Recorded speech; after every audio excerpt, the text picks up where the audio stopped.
Hello everyone, welcome to our channel. నేను Zakir Hussain. TTD Tirumala దేవస్థానం ప్రసాదం గురించి యాంకర్ శివజ్యోతి గారు చేసిన కామెంట్స్ దుమారం రేపాయని చెప్పాలి. అయితే ఇప్పుడు శివజ్యోతి గారి ఆధార్ కార్డు బ్యాన్ చేసి దేవస్థానానికి రాకుండా పనిష్మెంట్ ఇచ్చినట్టు తెలుస్తోంది. దీని గురించి ఒకసారి పూర్తిగా వివరాలు తెలుసుకునే ప్రయత్నం చేద్దాం. ప్రస్తుతం మనతో జర్నలిస్ట్ శ్రవణ్ కుమార్ గారు ఉన్నారు. వెల్కమ్ చెప్దాం. Hello sir. Hello sir. అయితే ఇప్పుడు శివజ్యోతి గారు అంటే దేవాలయానికి రాకుండా ఈ న్యూస్ ఫేక్ అంటారా, నిజమంటారా? వాస్తవం ఏం జరిగిందో మనం చూస్తూ ఉన్నాం. గత 3-4 రోజుల నుంచి తిరుమల తిరుపతి దేవస్థానంలో తిరుమలకు వెళ్ళినటువంటి దర్శనానికి వెళ్ళినటువంటి శివజ్యోతి ఫ్యామిలీ ఏదో ఒక కామెంట్ చేయడం, అది ఈ మధ్య కాలంలోనే ఒకరు అంటున్నారు, గతంలో కొందరు అంటున్నారు. సరే, ఎప్పటిదైనా సరే చేయడం, అది కాస్త మనోభావాలు దెబ్బతినడం కానీ, ఆమె మీద కోపం చేయడం కానీ, రకరకాల ట్రోల్ చేయడం కానీ, వివాదం అయితే జరిగినమాట వాస్తవం. ఆ తర్వాత ఒక రోజుకో రెండవ రోజుకో మరుసటి రోజుకో శివజ్యోతి వివరణ ఇచ్చేసి క్షమాపణలు కూడా అడిగింది. ఆ తర్వాత నిన్న నుంచి అంతా కూడా శివజ్యోతి ఆధార్ కార్డు తిరుమల దేవస్థానం బ్లాక్ చేశారు, భవిష్యత్తులో దర్శనం చేసుకోకుండా ఉండేలా శిక్షించారు, పనిష్మెంట్ ఇచ్చారు అన్నది కూడా పొద్దంతా ఆ న్యూస్ వైరల్ అవుతా ఉంది సోషల్ మీడియాలో. ఇది వాస్తవం కాదు, ఫేక్ న్యూస్. ఒక వర్గం న్యూస్ వర్గం వాళ్ళు, ఒక ఛానల్ లేదా ఒక వర్గం వాళ్ళు కావాలని శివజ్యోతి మీద ఇట్లాంటి తప్పుడు ప్రచారం చేస్తున్నారు. దీంట్లో నిజం లేదు అంటూ కూడా మళ్ళీ క్లారిటీ న్యూస్ వచ్చింది. సీనియర్ జర్నలిస్టులు కూడా దాని గురించి, అంటే ఇట్లాంటి జరిగినప్పుడు నిజమా కాదా అని అంటే శోధనా జర్నలిస్ట్ అంటాం. శోధన పరిశోధన అంటే ఏదైనా జరుగుతున్నప్పుడు దాన్ని మనం సెల్ఫ్ చెక్ చేసుకుంటారు. అట్లాంటి అనుభవం ఉన్నటువంటి జర్నలిస్టులు తిరుమల తిరుపతి దేవస్థానం అధికారులతో సంప్రదిస్తే లేదండి అలాంటిది శివజ్యోతిని మేము నిషేధించలేదు, ఆ సాంప్రదాయం కానీ అలాంటి రూల్ కానీ తిరుమల దేవస్థానానికి లేదు, ఇంతవరకు లేదు అంటే అని ఒక క్లారిటీ వచ్చింది. అంటే ఆమె వాక్యాలు నిజమే, ఆమె వ్యాఖ్యానించిన వాక్యాలు నిజమే, ఆమె సంజయ్ చెప్పిన మాట నిజమే, అంతవరకే నిజం. కానీ ఆమెను నిషేధించినట్టు కానీ శిక్షించినటువంటి వార్త అబద్ధం. సహజంగా ఏం జరిగింది అనేది మనం ఒక వర్షక్రమం చూసుకుంటే, మనం దేవాలయంలోకి వెళ్ళినప్పుడు కానీ అదే తిరుమల దేవస్థానంలో ఆ తిరుపతి తిరుమలేశ్వరం దర్శనానికి వెళ్ళినప్పుడు గతంలో ఎక్కువగా ఉండేది, ఇప్పుడు కాదు. ఏంటంటే ఆ దర్శనంలో లైన్లో ఉన్నప్పుడు లేదా క్యూ కాంప్లెక్స్లో వెయిటింగ్ ఉన్నప్పుడు ఎవరు అన్నదానం కానీ ప్రసాదదానం కానీ చేస్తుండేవారు కదా, అది ఒకప్పుడు. కానీ ఎక్కువ శాతం తిరుమల దేవస్థానం వాళ్ళే ప్రసాద పంపిణీ కూడా చేస్తున్నారు. గతం కన్నా ఈ మధ్యకాలం చాలా విస్తృతంగా చేస్తున్నారు.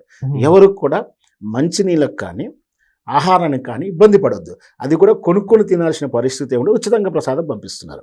గతంలో చేశారు, గతం కన్నా ఇప్పుడు బాగా చేస్తున్నారు. వీటితో పాటు కొన్ని ఆశ్రమాలు అంటే స్వామీజీ మఠాలు ఉన్నాయి, పీఠాలు ఉన్నాయి కదా, అట్లాంటి స్వచ్ఛంద వాళ్ళు కూడా ప్రసాదాలు పంచుతుంటారు. తిరుమల దేవస్థానంలో పైన పీఠాలు కూడా ఉన్నాయి, కొన్నిటికి మాత్రం అనుమతి ఉన్నాయి. అట్లాంటి వాళ్ళు ప్రసాదాలు పంచుతున్నప్పుడు బహుశా స్వామివారి ప్రసాదం అని భావించకపోవచ్చు. ఎందుకంటే ఆ స్వామీజీలు పంచుతున్న వాళ్ళు సివిల్గా ఉండడం కానీ లేకపోతే డిఫరెంట్గా ఉండేటప్పుడు కానీ పంచుతారన్న విషయం మాకు అవగాహన లేకపోవచ్చు కదా. ఓకే, అది చూస్తారు. ఎందుకంటే అక్కడ వివిధ చెప్తాను స్వచ్ఛంద సంస్థలు, ఒకవేళ తిరుమల దేవస్థానం వాళ్ళు అయి ఉంటే వాళ్ళ డ్రెస్ కోడ్ ఉంటుంది, ఓహో స్వామివారి టీటీడీ వాళ్ళే పంచుతున్నారు అనుకునేదేమో. సో అక్కడ ఎవరు పంచారో కూడా తెలియదు మనకు. సో అట్లా అవగాహన రాహిత్యంతో ఈమె ఏదో పొరపాటున మాట్లాడింది. ఈమె ఎప్పుడు కూడా అట్లా ప్రసాదాన్ని పోయి తీసుకొని తినడం అనేది ఈమె లేదమ్మో, నేను అడుక్కున్నాను, వేరే ఎవరి దగ్గర తీసుకున్నాను అని ఈమె ఉద్దేశం కావచ్చు. అక్కడ ప్రసాదం జనరల్గా అయితే దర్శనం తర్వాత ప్రసాదం పెడితే తింటాం మనం.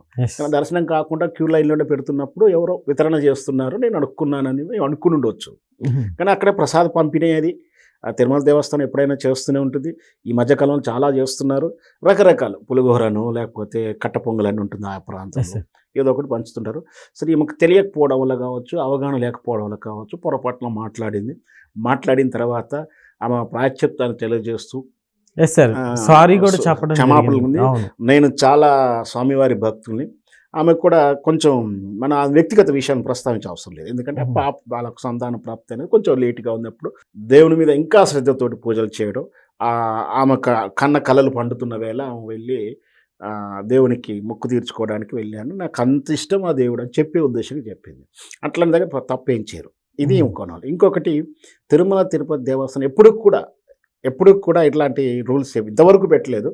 ఫస్ట్ ఆఫ్ ఆల్ ఎవరైనా తిరుమల దేవస్థానం మన తిరుమలేశుని అంటే ఎవరైనా సరే ఆ కలియుగ ప్రత్యక్ష దైవానికి వెంకటేశ్వరుని ఎవరైనా దర్శనం చేసుకోవచ్చు. Yes. అది ఎట్లాంటి దర్శనం అంటే ఏ మతస్థుడైనా చేసుకోవచ్చు. Mhm.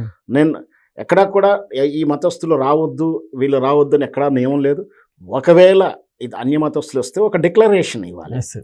నేను విశ్వసించి వస్తున్నాను, ఇష్టపూర్తిగా వస్తున్నాను అని. ఎందుకు అంటే మత సాంప్రదాయాలని మనోభావాలు దెబ్బతీయకుండా ఉండడానికి చిన్న కండిషన్, అది బలవంతం కూడా కాదు. అవును. గతంలో మనం చూసాం, విన్నాం.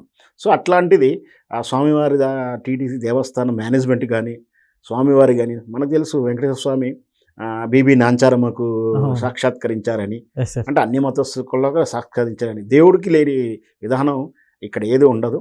కాకపోతే కర్మ సిద్ధాంతం నమ్మేవారికి ఏదైనా తప్పు చేస్తే దేవుడు శిక్షిస్తాడా, దేవుడు చూసుకుంటాడా, Mhm. అది మనం ఇప్పుడు ప్రస్తావించే అవసరం లేదు. సో ఏదన్నా తిరుమల దేవస్థానం వాళ్ళు అట్లాంటి పనిష్మెంట్ ఇచ్చే విధానం వాళ్ళ దగ్గర లేదు, ఇంతవరకు జరగలేదు. ఇట్లా చేస్తామని కానీ చేశామని కూడా తిరుపతి దేవస్థానం నుంచి ఎట్లాంటి డిక్లరేషన్ రాలేదు. మన సీనియర్ జర్నలిస్ట్ అడిగిన దాని ప్రకారం చూస్తే ఫేక్ న్యూస్ అని తెలిసింది. సో ఇది ఇంతటితో ముగిసిపోతే బాగుంటుంది. Okay, okay sir, thank you.